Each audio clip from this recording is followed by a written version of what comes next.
¿Qué hubo, raza? ¿Cómo están? Yo soy Manuel Domínguez, bienvenidos a No Soy Yo Podcast, volumen creo que 8, algo así. Después de un par de semanas de vacaciones, regresamos con nuevos entrevistados. Ahora ya vamos también a empezar a entrevistar foráneos, ¿no? Desde Jalapa, Veracruz, nos acompaña el buen Rodrigo Angoitia. Rodri, ¿cómo estás? Pues nada, bien, aquí ¿Nada andamos. bien? No, bien, salud, ¿no? Salud, primero salud. Pues nada, así pues contento de estar aquí unos días, aquí en la ciudad. Y sí. Y pues nada, aquí en crisis, ¿no? En crisis constante como buen creador. Para los que no sepan, Rodrigo Angoitia es un coreógrafo, performer. Cuando hablamos de coreografía, en su caso, no nos vayamos a lo que tal vez hemos visto siempre en danza. Aquí estamos con un artista escénico, más bien que trabajas mucho con ondas muy teatrales, dancísticas y muy performáticas ahí a veces, ¿no? Que como que no te limitas al lenguaje de la danza. ¿Desde hace cuánto haces coreos?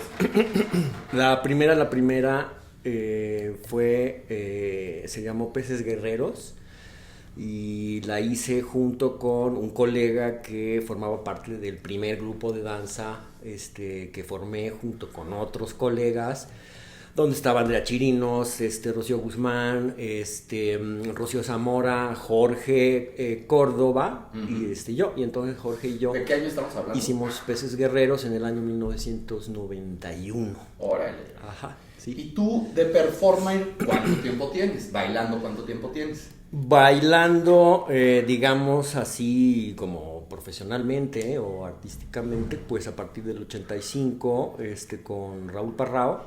Ahí inicié bailando. Oye, ¿y tú desde que empezaste a bailar, tú querías ser coreógrafo o coreógrafo te volviste por casualidad, accidente, por proceso natural del discurso físico? Luego llegaste a decir, yo quiero hacer mis coreos, ¿o qué? ¿Cómo fue tu llegada a la coreo?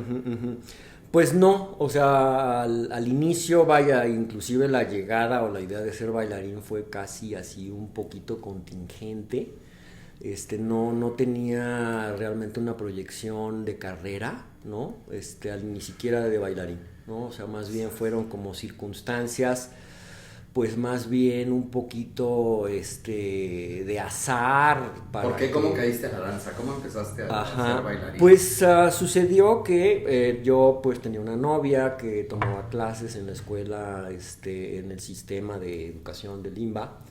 Y entonces fue la primera vez que me empecé a acercar a la cuestión de la danza. Yo pues realmente estaba bastante más en otro viaje. Yo creo que estaba pues muy metido ya en la música. O sea, yo me veía pues tal vez haciendo algo con la pintura, que también ya era algo que pues me gustaba mucho.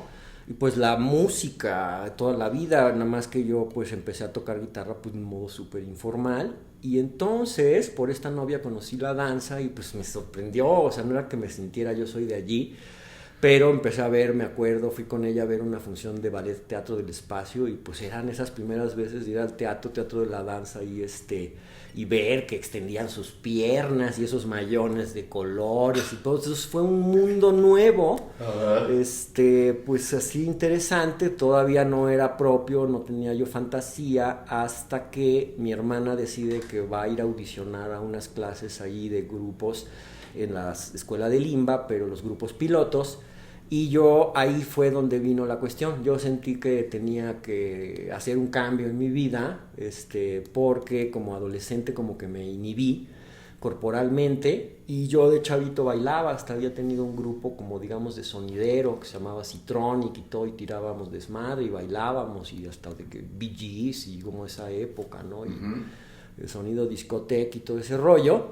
Y entonces de adolescente pues ya me inhibo, y yo creo que eso pesa porque yo creo que tenía fisicalidad, incluso pues animalidad. De chavito yo jugaba a ser caballo, a hacer esto, hacer lo otro, ¿no?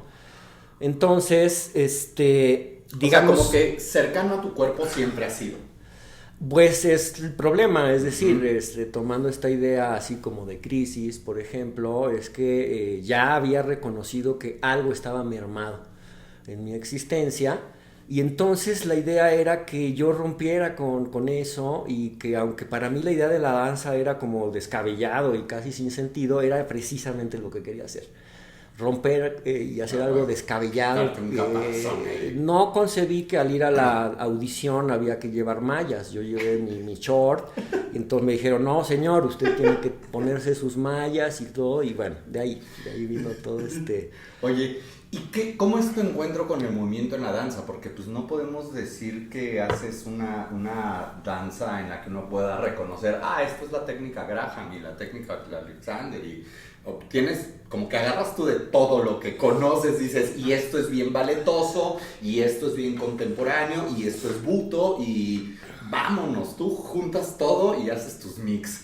Entonces, ¿cómo fue el encuentro con el movimiento y no te quedaste en lo que cualquier bailarín de, pues yo hago ballet y solo me quedo en el ballet, o no, pues yo hago contempo y entonces solo me quedo en el contempo? ¿Cómo dijiste, vamos a hacer de esto un desmadre? Yo la clave así, es decir, hablar de uno, por ejemplo, como coreógrafo, para mí no empieza conmigo, o sea, empieza con Raúl Parrao.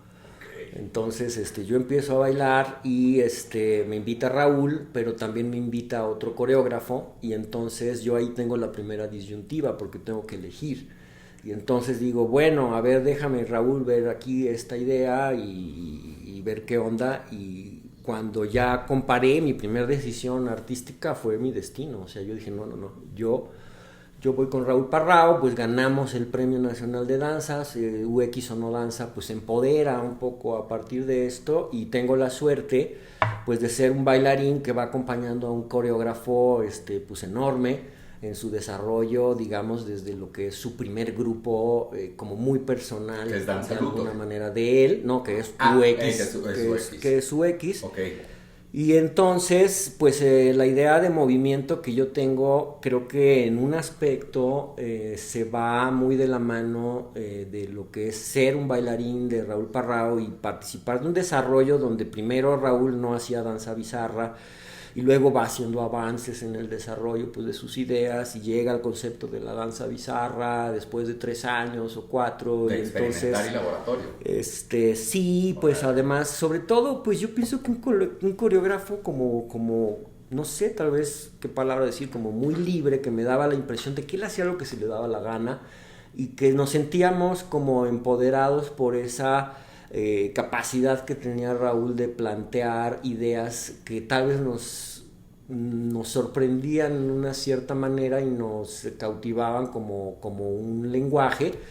Pero pues bueno, había un aspecto técnico, pero había 1000 cosas más. A Raúl ya le interesaba la pantomima, ya empezaba de alguna manera, pues él también es hijo casi de la generación beat, a empezar a tener como múltiples referentes, y eso fue lo que hace que yo me quede en la danza. Pero también me estás diciendo de que, o sea, tu primer encuentro con un grupo profesional de danza, pues ya era un súper locazo que no estaba ceñido al sistema dancístico mexicano, sino que decía, yo quiero actores en escena, quiero texto, ¿no? Quiero escenas de acción teatral y algunas así muy de danza, ¿no? Y entonces, por eso es que te determina ese tipo de danza. De arte escénico más bien. Sí, pues, como en el sentido de que es decir, muchas veces la gente se enamora de la danza por la idea de la belleza de los cuerpos, claro, apolíneos, ¿no? Por decirlo así, y entonces no es que Raúl no utilizara de repente un cuerpo en su belleza atlética o incluso apolínea, sino que ese no era la base absoluta de su modo de creación, y entonces yo veía que pues de cierta manera podíamos hacer cualquier cosa, ¿no? O sea, implícitamente sentí eso, y entonces pues me identifiqué, me quedé también Tú como performer, ¿qué buscas en una obra en cuanto a... O sea, ¿tú por qué le dices que sí a un proyecto, pues? Porque digo, eres alguien selectivo de la mejor manera hablando, a ti te gusta hacer lo que te gusta hacer solamente, pues, ¿no?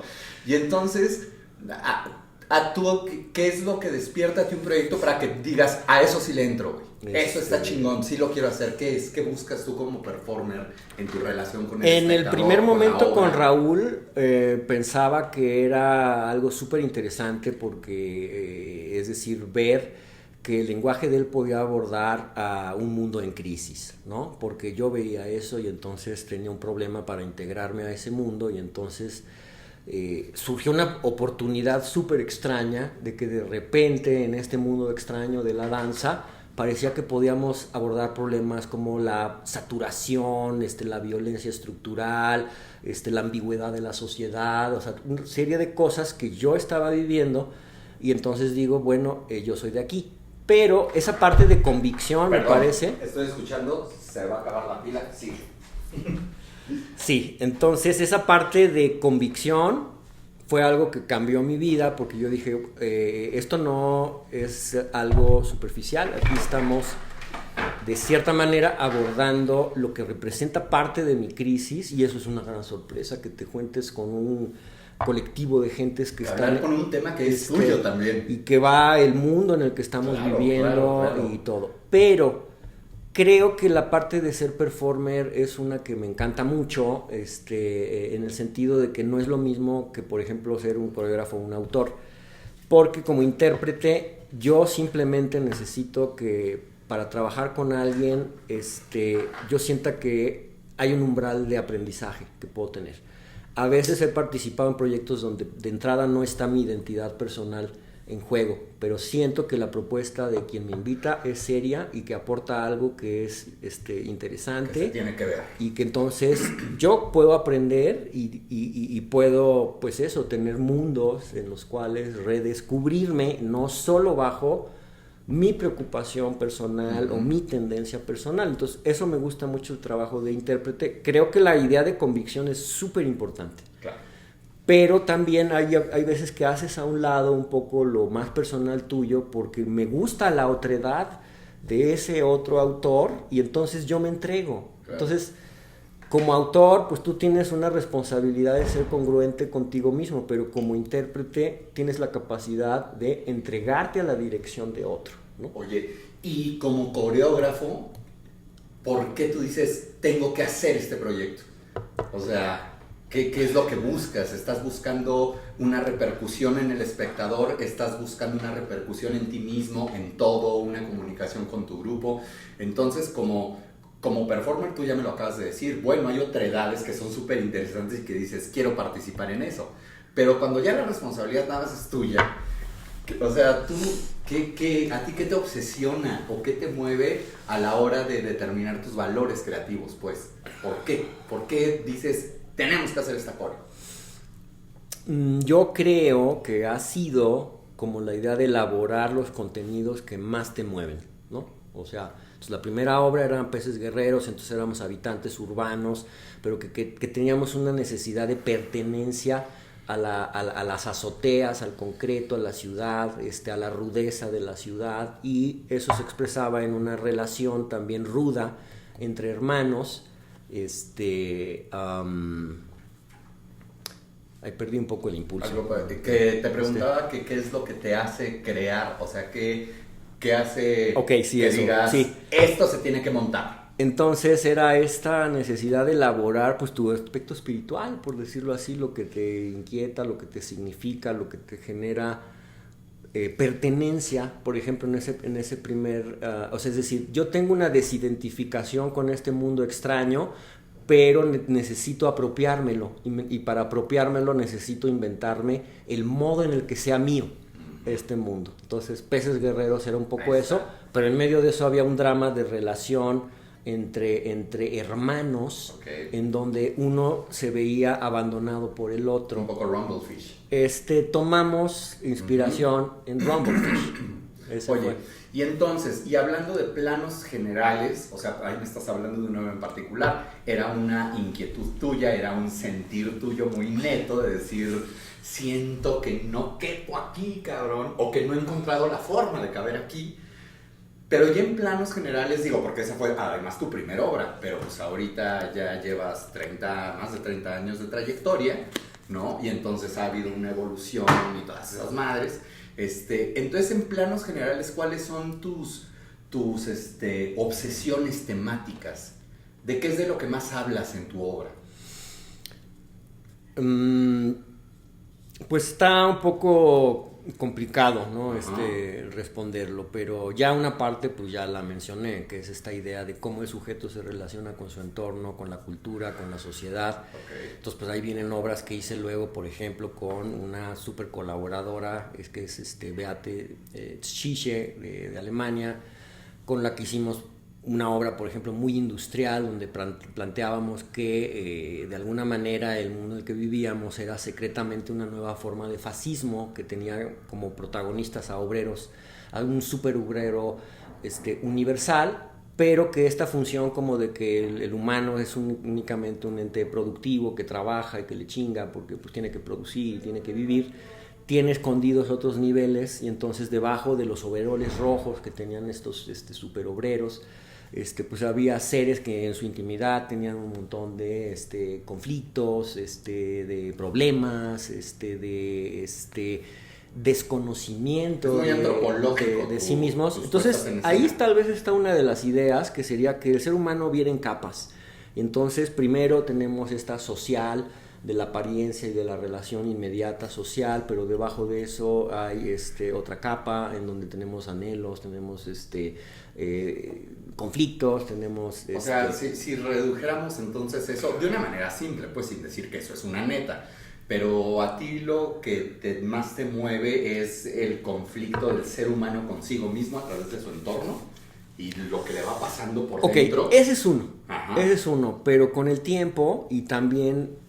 curiosamente acorde pues con el trabajo de Raúl, creo que todo el tiempo ha habido un protagonismo erótico en todas las obras, inclusive las duras de lo industrial y de todo esto, porque pues tal vez lo que es interesante de la modalidad de la danza es que se pone al cuerpo como en el centro de las situaciones y del conflicto, y entonces hay una apreciación del cuerpo, ¿no? Entonces no es solamente las ideas, sino que es directamente la corporalidad. Entonces, inclusive en el drama, en el conflicto, hay un erotismo. Uh-huh. Entonces también creo que esa sensación que tuve yo de pérdida de mi corporalidad en la adolescencia, la lleno de algún modo, o al menos de alguna manera la pongo en juego, a partir de la danza que pone al cuerpo, ¿no? A ser el sujeto de lo que quieras, de la apología de lo lindo. Ajá, o de la destrucción que puede conllevar así un cuerpo fragmentado, un cuerpo que no se entiende a sí mismo, ¿no? Claro.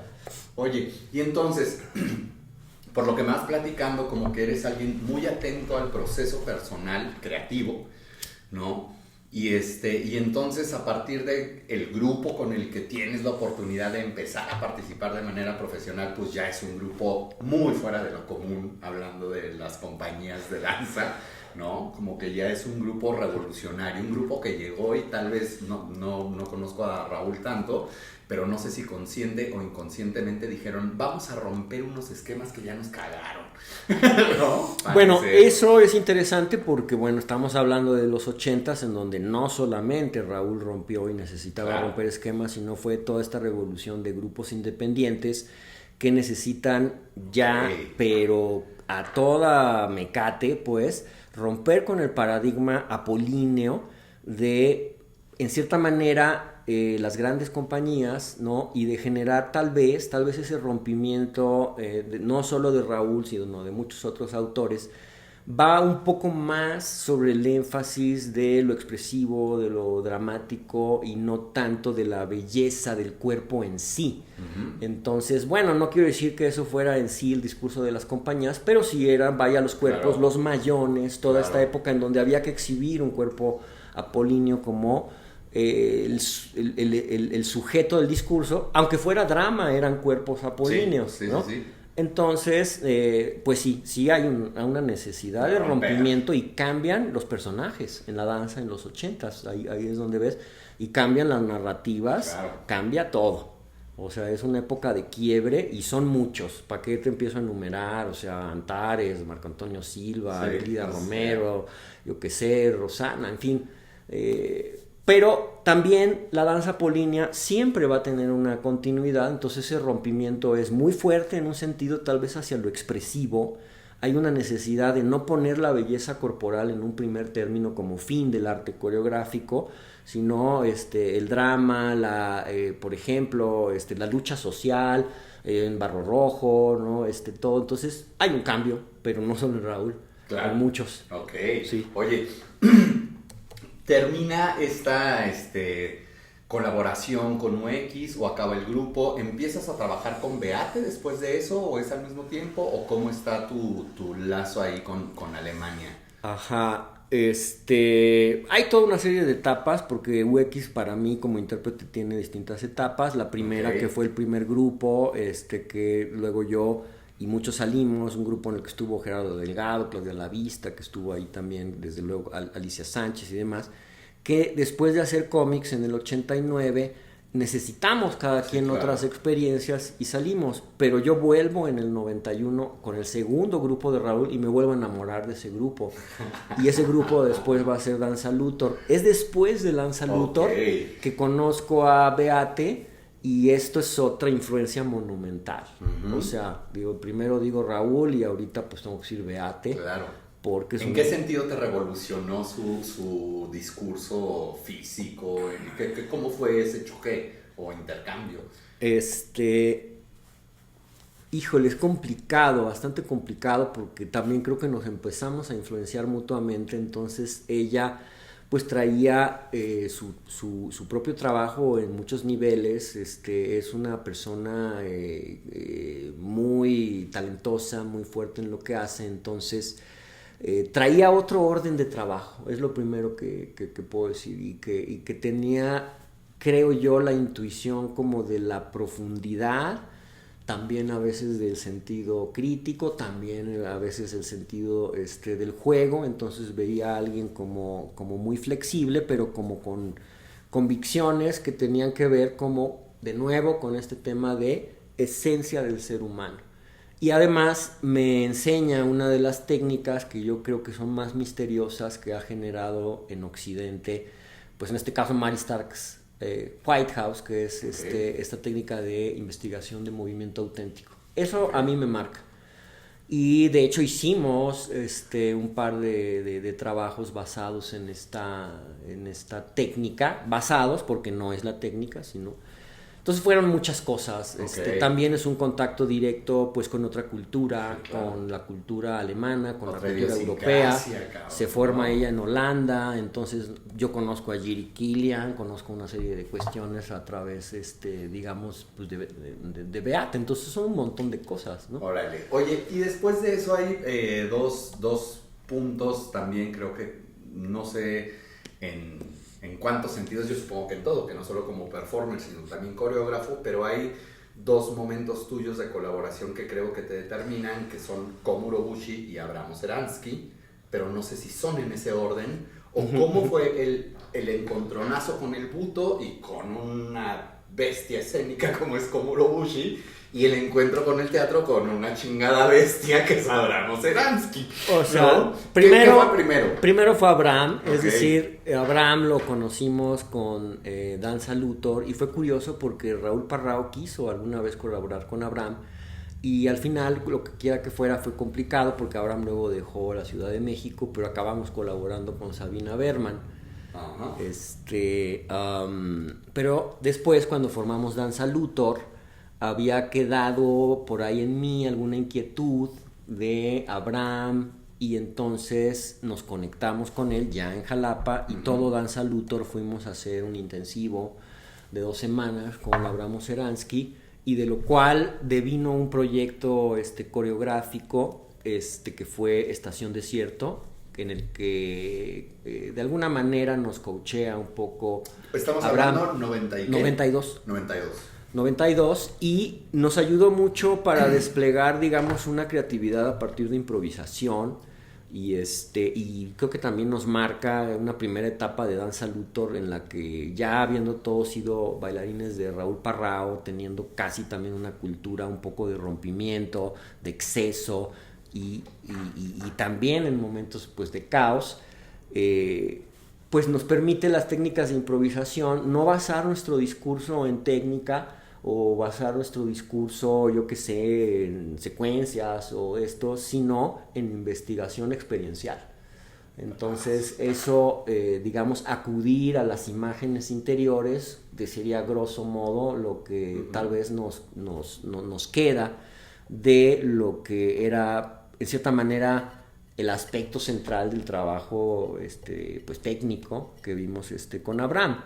Y luego sucede que en el 93, a partir de esta experiencia que nos conocimos, Abraham me invita a hacer una obra sobre Yukio Mishima, y ahí sí todavía viene más fuertemente el, pues ya conocer plenamente cómo trabaja Abraham. Pues tuvimos 7 meses en Jalapa, yo todavía vivía en el DF, trabajando con Abraham, y al final pues tuvimos 100 funciones en el Teatro Shakespeare. ¿Cómo se llama la obra? Mishima. Mishima, y Mishima. que es una de sus obras míticas, digo, junto con Conejo Blanco y todo esto, pero Mishima es uno de los montajes de Abraham, ¿no? Así de que Mishima, a huevo, Seransky, ¿no? Sí. Oye, y después de ahí, ¿cómo es tu cambio? ¿Por qué te vas del DF? Si aquí estaba todo el juego, y aquí estaba todo el pedo, y aquí estaba la banda, ¿por qué de repente dices, me clavo en Jalapa? Pues bueno, enseguida vino, después de la experiencia de Mishima y después de que Danza Luthor se disuelve de 3 años, 4 años, conozco a Beate, comenzamos a colaborar, y después de un tiempo de estar colaborando, pues ya tenemos el impulso de hacer un estudio, pero se nos ocurre que fuera de la ciudad. Okay. Y y buscamos y fuimos a ciudades, y al final ese vínculo que tuve con Jalapa, y pues también el bosque de niebla, yo qué sé, el café, todo lo que ya conocía, que era pues lo chulo de Jalapa, y que había un ambiente cultural, que además pues teníamos además ese vínculo especial con Abraham, ¿no? Claro. Pues nos decidimos por Jalapa, y también porque podíamos financiarnos un estudio, o sea, una casa donde teníamos un estudio mínimo. Creo que Abraham, una de las cosas en las que me influenció fue que yo, pues por ser un guitarrista lírico, pensaba, bueno, pues un guitarrista necesita su guitarra, pues un coreógrafo, un agente de danza necesita su estudio, porque pues la danza se hace generalmente en estudios prestados. Es una tradición maravillosa. Pedo, pero además ya es un pedo conseguir espacios. O sea, ¿no? Entonces yo veía que Abraham tenía su espacio propio. Yo decía, yo tengo que tener mi espacio propio. O sea, no puedo estar dependiendo a ver de si ya me prestan. Claro. Entonces ya se volvía un sueño para mí. Es decir, mi objetivo es tener mi estudio. Y entonces pues se confabula todo, porque queríamos otro ambiente. Esa, digamos, ciudad nos permitía una economía en la que podíamos financiar este estudio, y además fue un poco una suerte que encontramos una casa en donde pues había un espacio mínimo, pero pues que ya iba a ser nuestro espacio de trabajo, ¿no? Órale. Y un foro eventual, claro, que luego se convierte. Y entonces te quedas en Jalapa a partir de esta necesidad de espacio, de todo, de un lugar relajado y donde hacerlo, y donde haya un entorno chingón, que pues Jalapa tenía un ambiente cultural. Y entonces, después llega el buto. Así es. ¿Y por qué topaste a Co? ¿No?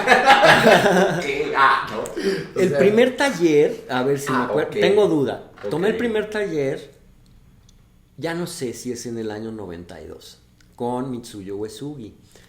Y fue un taller largo, de 5 semanas, y que pues quedó ahí un precedente para mí de esta idea de la danza buto.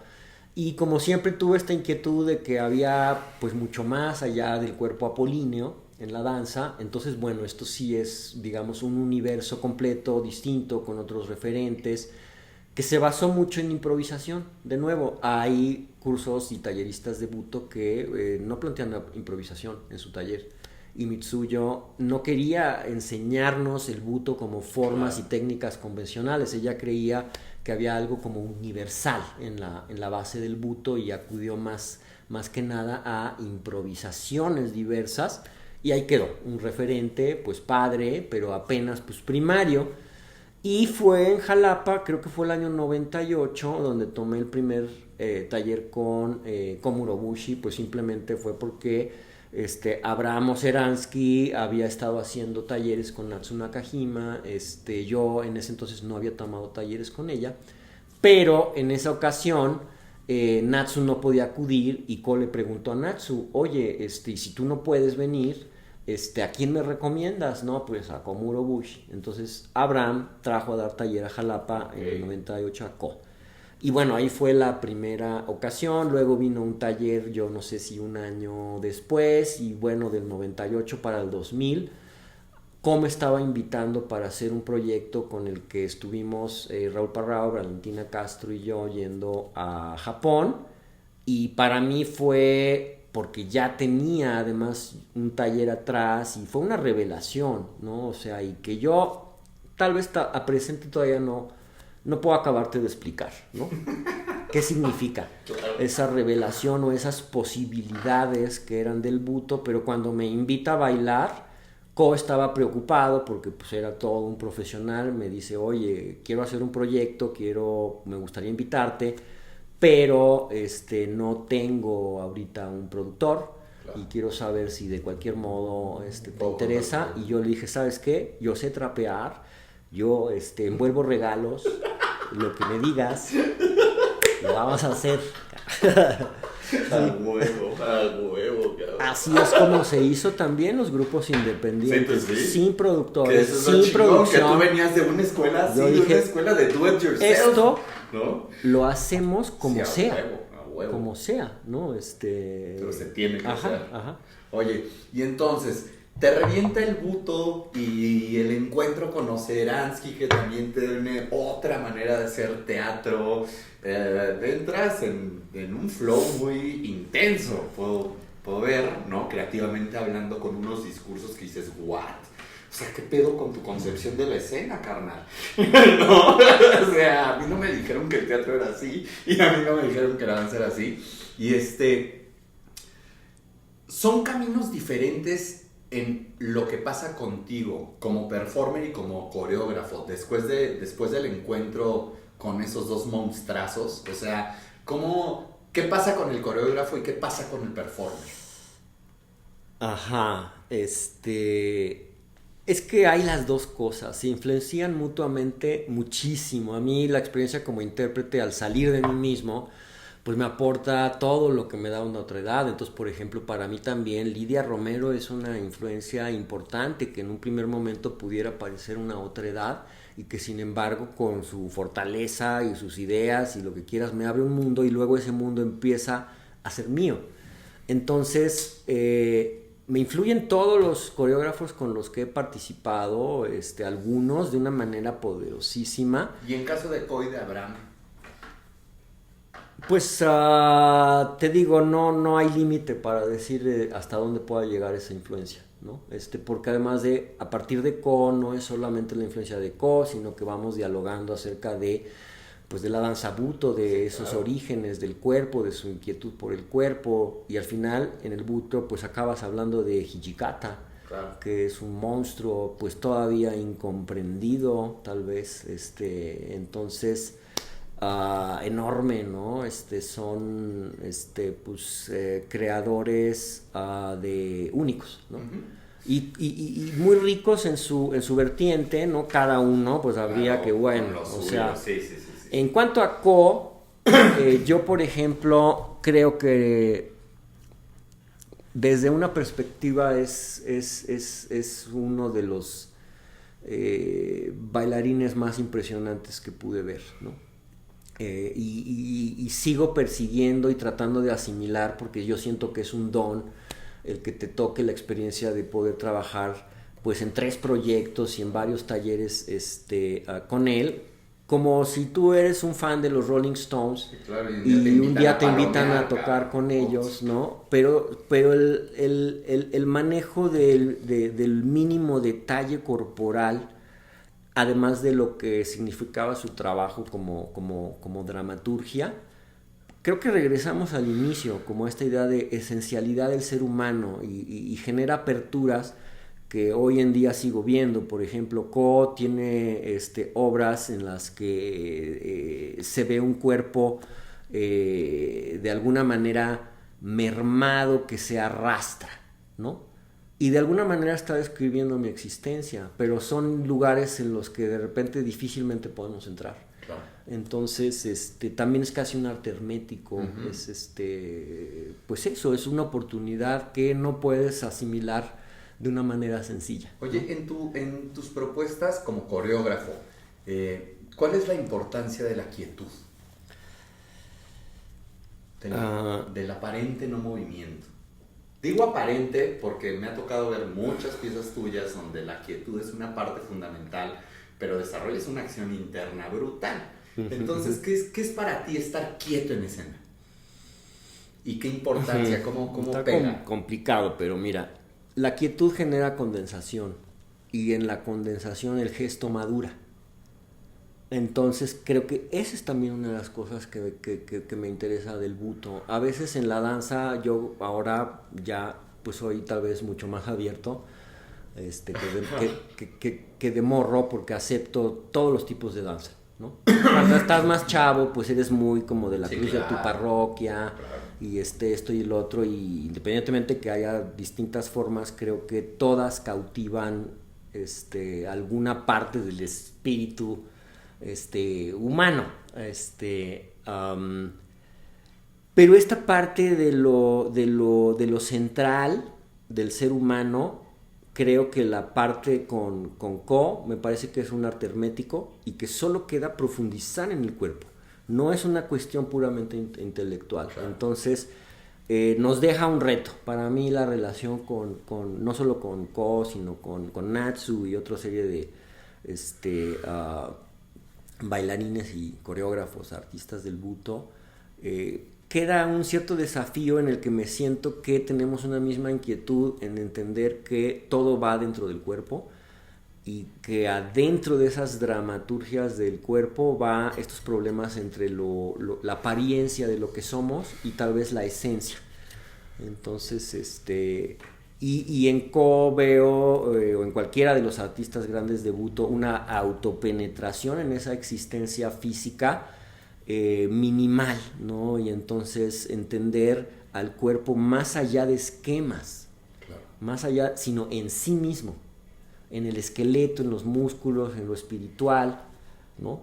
Y procurar hacer una unidad de esto sin importar consecuencias, digamos, yo qué sé, como simples, uh-huh. ¿No? Oye, y entonces, pasa todo esto en Jalapa, trabajas con Abraham, trabajas con Co, y ya está Estudio 28, ¿no? Y también Foro 28, que es el estudio que en muchos años ha ido evolucionando hasta por fin ser una caja negra completamente independiente, también muy a tu modo, en el sentido de que se hacen eventos cuando pues, tú quieres que se hagan eventos y el tipo de eventos que a ti te interesan, y pueden ser desde performance hasta coreografías, obras de teatro. En Estudio 28 ha pasado todo, ¿no?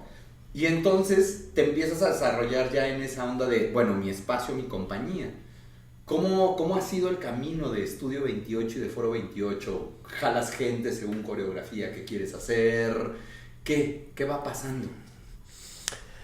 Pues van pasando cosas en distintos momentos, porque pues lo echamos a andar por ahí en el 97, entonces pues ahí vienen etapas de colaboraciones con diferentes gentes, y aquí la cuestión importante pues tenía que ver con el estudio, o sea, como que lo más fundamental del espacio era que fuera la base para experimentación, investigación, y que eventualmente, o sea, es un foro eventual, y eventualmente, si el foro es propicio para determinado lenguaje y el espacio es adecuado para tal, pues entonces también como foro, y van habiendo distintas colaboraciones con Beate, pero pues por ejemplo después también colaboro con distintas personas, con Katia Castañeda y el fotógrafo Ricky Greenwell.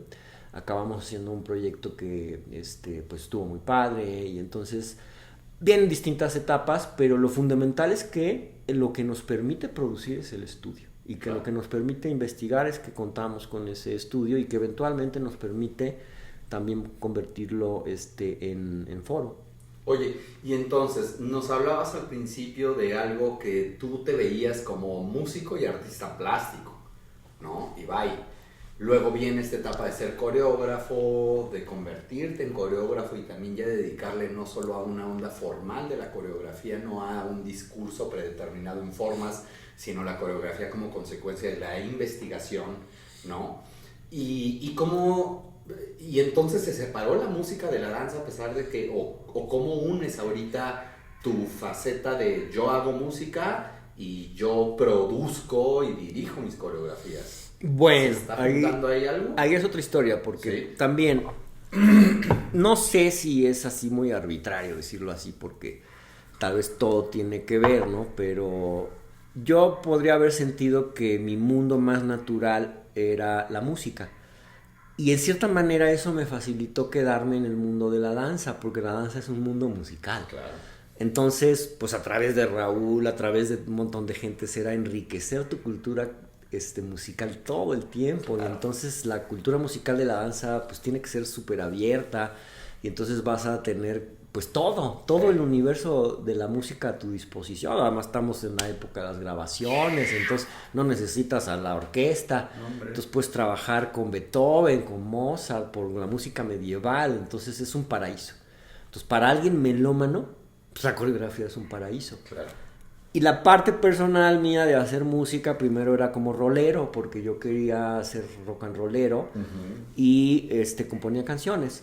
Pero con el tiempo, como esa parte musical creo que es muy fuerte, empecé a tener inquietud por el electrónico y por poder producir música para mis piezas. Yo tocaba guitarra desde chavo, me enseñaron para que yo pudiera hacer mis cosas, aprendí como con la estudiantina de la prepa. Okay. Entonces aprendí el repertorio latinoamericano, rancheras y todo este rollo.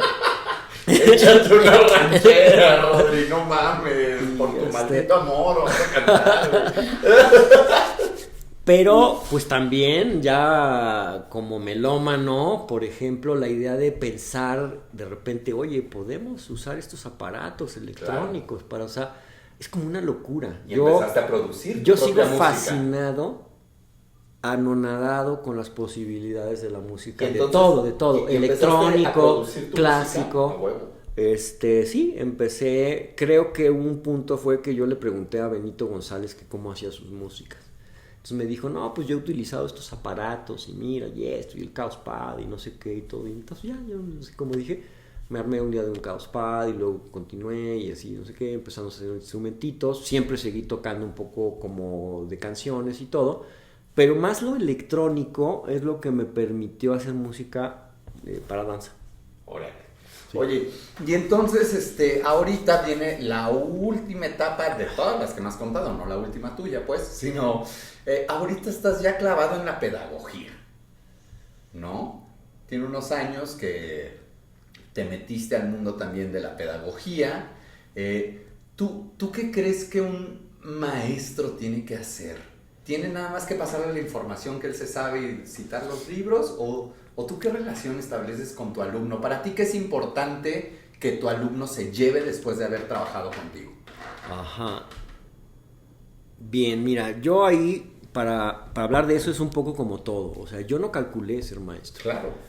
Pero cuando me invitan a dar clases, yo ya tengo 48 años. Claro. Entonces yo digo que yo jamás hubiera sido maestro si no traigo la trayectoria atrás. Sí. Porque entonces ya traigo un bagaje, ya traigo todo un mundo. ¿Sabes de qué estás hablando? Tengo algo que compartir. Así es. Entonces, pues yo para mí esa es la clave. Y la clave es haber trabajado con tantos coreógrafos así importantes, valiosos, y desarrollar ideas y tener experiencia teatral y tener experiencia en otros lados, de repente hacer un corto, un video y toda esta cuestión. Entonces, un fuerte bagaje de experiencia se me hace que se necesita para empezar a ser un maestro, por ejemplo, de danza, de creación o de coreografía. Y entonces es lo que sucede. Es lo que le transmites a los alumnos, que ellos hagan, que generen, que qué. O sea, es decir, lo que a mí me da competencia de campo es una trayectoria amplia. Porque entonces ya no me estoy preguntando de a cómo esto y lo otro, sino que tengo experiencia vivida muy diversa y muy valorada. Me siento muy afortunado de todos los creadores con los que bailé como intérprete y todo esto. Entonces no solamente es el tener contenido, sino es la emoción de que tengo algo que compartir. Y de todo eso que tú condensas, ¿qué se lleva el alumno? ¿Qué le enseñas? Que pueda hacer lo que quiera. Perfecto, güey. Claro, que le des su chingada gana, pero que hay que chambear duro. Güey. No, pues es decir, incluso pues, te he invitado a dar talleres a alumnos y todo, porque si el alumno quiere hacer un monólogo, tiene que creer que claro que sí lo puede hacer. Entonces, toda la pedagogía es que tú puedes conquistar, hacer lo que quieras, ¿no? Y yo eso sí lo creo. Eso es lo que también como coreógrafo creo que hay dos cosas: lo que necesito hacer, pero que tenga que ser como sea y que yo puedo modificarme para hacerlo de ese modo. Claro. Oye, y entonces ahorita la pedagogía a ti, es decir, por sentidos, porque claro, lo más importante, yo también coincido contigo, es poder tener referentes de qué vas a enseñar, y más allá de decir, yo te voy a enseñar la teoría de tal persona, es decir, a ver, la danza es esto, y tú tienes una forma muy personal de hacer danza que tal vez no tiene nada que ver con la mía, y pues vamos a desarrollar tu lenguaje, ¿no? Y eso ahorita, pero también es importante tener contenidos y también investigas de temas y todo. Y eso está rebotando en tu quehacer coreográfico y de performer también. Sí, mucho, ¿no? Tal vez lo sintetizo así, mira, la primera tallerista de buto que conocí se llamaba Mitsuyo Uesugi, y si tú la veías, yo de repente dije, qué curioso, la maestra es una chavita, parecía de 27 años, ¿no? Es que pues, los japoneses son muy tragaños. Entonces no, ella ya era una artista madura, y alguna vez ella comentó algo que eso me pareció muy bello, ¿no? O sea, decía que el buto había roto con los paradigmas occidentales de que el bailarín es digamos, tiene o la creación en danza es un proceso juvenil, por decirlo así, y de que cuando ya de alguna manera bueno, no, ¿cómo te lo diré? Lo dijo así Mitsuyo: si la danza no es un arte que con el paso de la edad se va enriqueciendo, no es un arte. Y esa la compré. Yo dije, eso es mío. Yo quiero tomar esto. Esto es un arte que no puede ser solamente que si tengo la pierna aquí, existe este arte. Y creo que quitar esa máscara sin negar las posibilidades, por ejemplo, del arte dancístico técnico, sino que cada parte es importante, pero la idea de que lo mismo que en el ser humano es que es un reflejo de la cultura occidental, juvenil. Somos lindos y bellos solo cuando somos jóvenes y luego nos jodemos. Entonces el buto pone en cuestionamiento eso, es decir, no, lo hermoso viene en irnos desarrollando. Yo dije, esa tiene que ser mi ideología. Sí, entonces que como vas viviendo, vas madurando, y en esa medida tú puedes ir marcando nuevos niveles en el trabajo, digamos, significativo, formal, expresivo, dramático, todo, ¿no? O sea, de ninguna manera es que con la edad has de decaer. Sí, claro, no hay caducidad. Y no soy el único que de alguna manera le sirvió el buto para darse cuenta que teníamos que creer que el arte coreográfico puede avanzar hasta la tumba, porque Kazuo Ono bailaba y llenaba teatros después de los 90 años todavía, ¿no? Entonces nos rompieron el paradigma. Y entonces es muy chulo decir, tiene que ser un arte que pueda ir sumando todo lo que vives, todo lo que aprendes, ¿no? Oye, Rodri, ¿y ahorita qué viene con Rodrigo Angoita, con Estudio 28? ¿Qué va a pasar? Ya tenemos que tirar un rol y luego... Hay que chingarle, mijo. No, pues ojalá muchas cosas. O sea, mira, yo mil inquietudes y todo. pero pues tal vez una de las broncas que me preocupa es que siendo maestro pues formamos y pues le echamos ganas. Yo tengo muchos colegas que son la verdad muy valiosos ahí en la UB, y me para los pelos de punta que de repente tenemos gente así tan talentosa que una vez saliendo de la universidad empezamos a ver una realidad muy cruda. Y entonces la verdad es que yo me he dedicado mucho más a ser artista, investigador y todo esto, pero veo un vacío en el aspecto de producción, que estamos en calzones, y que me gustaría de alguna manera poder generar esquemas de producción para producir talento nuevo. Esa es una de las inquietudes que, sí, por ser maestro, digo, caray, o sea, yo ya pasé por esas, sí, pero ¿cómo le hacemos? ¿De dónde sacamos dinero? ¿Sí? Necesitamos productores. Mira, el Buto es muy alternativo, pero Hijikata tenía productor. Y claro, Nakahara-san se la partía. Y luego los grupos independientes no tenemos productores. Uh-huh. Entonces estamos cacheteando las banquetas. Eso me pone en la madre, porque yo trabajo de cerca con mucha gente que debería de poder proseguir con su proceso artístico, enriquecer y bailar, y la verdad que tenemos un montón de broncas. Entonces esa es una. No tengo de alguna manera ahorita, salvo, bueno, sí tengo algunas ideas, pero yo quisiera así, sí, tronar los dedos y decir, quiero producir a él y a ella, y así. ¿Te está interesando volverte productor, pues? O sea, me gustaría integrar un equipo de producción. Yo no sé si yo puedo ser la figura de productor, claro, ¿no? Pero me gustaría generar. Sí. Sí. ¿No? Darle push a los lenguajes aparte nuevos. De cuestión artística, pues hay mil cosas, sí, claro, ¿no? Pero referenciándolo un poco a que también ser maestro y compartir, y que de alguna manera se potencie el arte, ya no es solo mío. Sí, claro. Entonces, en esa parte, eso es lo que me preocupa, así, de que la gente trabaja mucho para estar apta para hacer. A huevo. Y cuando ya pero lo lograron, un entorno que les permita estás en calzones, hacer, claro, ¿no? Sí, a huevo. Entonces, es muy duro el mundo de la danza en ese sentido. Yo lo viví. En ese y en un chingo más. Yo viví de discotecas. Nada más dar digo, a veces un día sacas una beca y piensan, ay, ya, qué chido, claro. No, yo viví de discotecas, yo viví de eso para producir arte. Sí, claro. Entonces, nos faltan productores, o sea, estamos ahí, y de otras cuestiones, pues mil cosas, o sea, sí.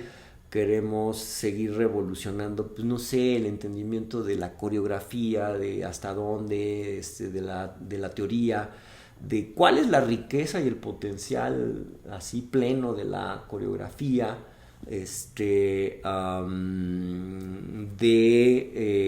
arte en su conjunto, de lo que puedes hacer en un foro, de lo que puedes hacer también en otros niveles. Otra cuestión que también siento importante es, bueno, estamos hablando mucho de lo escénico y todo, ¿no? Pero también el trabajo en laboratorio y el trabajo con el cuerpo y demás, yo también, y eso también a nivel, digamos, de universidad, yo creo que tiene que haber una revolución nueva, que el arte, la danza, experimentar, conocerte a través de el cuerpo, es algo que no es nada más para los que hacen el teatro. Entonces también me gustaría de alguna manera poder ir haciendo espacios para compartir esto con gente que no son profesionales, y que la idea, esto ya viene desde la Havan y todo, ¿no? Que la idea de que nos tomemos en suerte en serio nuestra corporalidad, y que hay como un potencial allí para muchos sentidos terapéuticos, de realización, de experimentación y todo, no sea solo para los que van a ir a escena. Así es, para hacer el show. Me gustaría trabajar con niños, adolescentes. Yo en lo personal me gustaría trabajar más con adultos y ver realmente a nivel de danza, porque ya vivieron y todo. Yo creo que hay gentes mejores para trabajar con niños. A mí en particular me llamaría un poco como con gente adulta, trabajar la danza, que ya lo hizo Pina Bausch, por ejemplo, claro, ¿no? O sea, o demás. Sí. Entonces, pues bueno, hay mil cosas. En música yo quisiera hacer todo, pero pues sí, claro. Paso a pasito, padre, paso a Es pasito. algo así, exacto, ¿no? Sí. Órale. Oye, Rodri, pues pues qué más, un chiste, una anécdota. Ajá, híjole, no, pues, Un consejo. Que sea programa con mensaje, banda. pues nada, yo tal vez así a comentar de que creo que el mundo de la danza, en realidad es muy especial, ¿no? Creo que a veces al interior del mundo de la danza no entendemos que siendo diversos cada cosa puede de alguna manera tener su valor en su lugar y creo que eso sería importante porque a veces hacemos como confrontaciones entre que este estilo vale y el otro no y todo y creo que hay lugar para todos Hay que relajarse. para todos los procesos entonces pienso que de alguna manera es un territorio pues amable, súper amplio, que se está enriqueciendo. Por ejemplo, en la universidad tenemos cada vez más presencia de hip hop o de otras tendencias. Entonces, me encanta, perder el prejuicio, ¿no? me encanta la idea del concepto de la danza contemporánea. Yo al inicio decía, sí, claro, ir con el tiempo. Lo que me interesa es dialogar con lo que estamos viviendo y todo.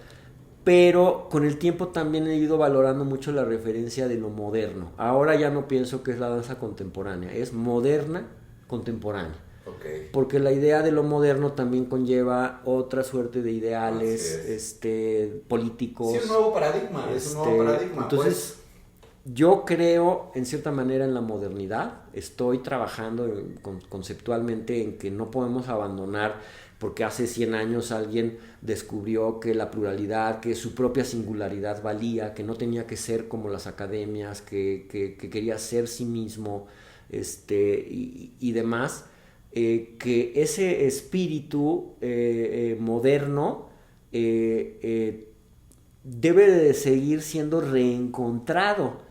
O sea, porque tal vez las revoluciones liberales modernas y los valores de libertad, igualdad, fraternidad, pues se hicieron hace cuántos años. Así es, pero se olvidan muy fácil. Ya vamos para 300, también danza permite hacer fraternidad, o sea, colectivo, claro. Comunicación, Seguir investigando y sin prejuicios. Y que te enriqueces colaborando con otras personas, ¿no? O sea.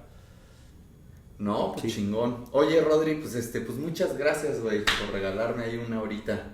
Pues nada, aquí estamos. A la orden. Pues ya saben, cuando la banda anda en Jalapa o hay algún festival aquí o algo, y vean Rodrigo Angoitia, vean Estudio 28, acérquense si quieren ver algo distinto con respecto al arte escénico, algo honesto, sobre todo, como lo acabamos de escuchar, como que no hay una pretensión de yo quiero ser la vanguardia y la chingada, sino trabajas en un sentido de tus inquietudes para investigar, ¿no? O sea, tú siempre traes una investigación seria detrás de cada proceso. Te conozco pues como artista, entonces como que eso es muy, muy chingón de ti, que hay un rollo de no, yo parto de una investigación que quiero hacer. Y si no quiero investigarlo, entonces ¿para qué chingados va? Entonces, acérquense a Rodrigo Angoitia, lo pueden encontrar así en Facebook, Rodrigo Angoitia, y ahí se van a enterar de lo que esté haciendo Estudio 28, de cuando venga el Chilango a dar funciones. Si ustedes viven en Jalapa o andan por allá, pues acérquense cuando vean la creación acá de este brother, porque creo que vale la pena ver, sobre todo por eso, porque nos va a generar un cuestionamiento y nos va a decir en sentido práctico todo lo que acá el compa nos acaba de decir con Chor. Podemos ver con él montajes donde se nota hacer preguntas sobre algo, que eso es importante de ver un arte escénico o cualquier arte, ver cosas que quieren romper, que quieren cambiar o que quieren señalar otro lado de hacer. Entonces, pues esto fue todo, raza. Muchas gracias por acompañarnos, disfruten esta entrevista, denle like y luego le dan suscribirse al canal. Acuérdense que cada semana también ahí voy actualizando las playlists de los que escuchamos en No Soy Yo Radio los martes. Entonces hay rolas, hay entrevistas con banda chida y diversa. Y ¿qué más? Y pues ya, Espero los hayan disfrutado. A bailar. A bailar, raza, y no se limiten. Acuérdense, no se limiten ni por edad, ni por técnicas, ni por nada. Bailen, just dance. Rodri, chingón. Muchas gracias. Nos vemos pronto. A las entrevistas. Bueno, nos vemos luego. Cuídense mucho. Bye.